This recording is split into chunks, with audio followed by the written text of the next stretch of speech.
Bola som trošičku v strese, keďže je to takýto veľký šampionát, ale super atmosféra, super bazén, takže aj som si to užila. Taktika bola trošičku pomalšie začať, lebo ja to viem veľmi rýchlo začať a potom umriem, takže tentokrát som sa trošičku potiahla a vyšlo to na osobák.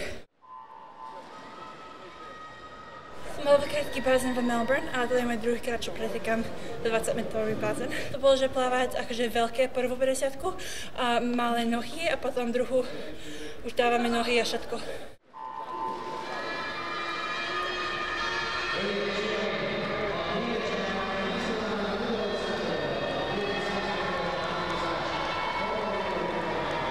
Plával som dobre, som spokojný a to bol môj prvýkrát plávanie 25 meter.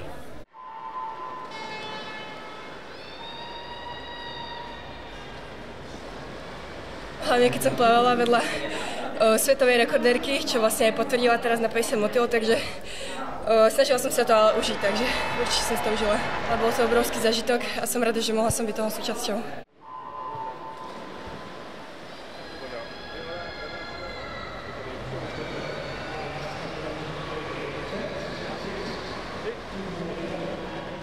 Popravde očakával som viac, ale tak o týždeň máme ešte majstráky, takže uvidíme tam, ako to bude.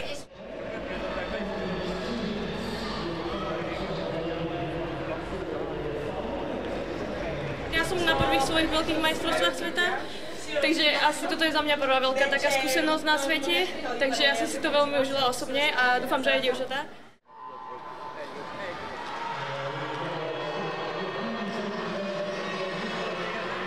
Zo 4 našich pretekárov plávame vlastne po roku, niektorí vyše roku, prvý raz na 25-metrovom bazéne, čiže trochu tak ešte zisťujeme ten prvý deň, prvý štart, že ako to bude vyzerať, ale zatiaľ nám to vyšlo veľmi dobre.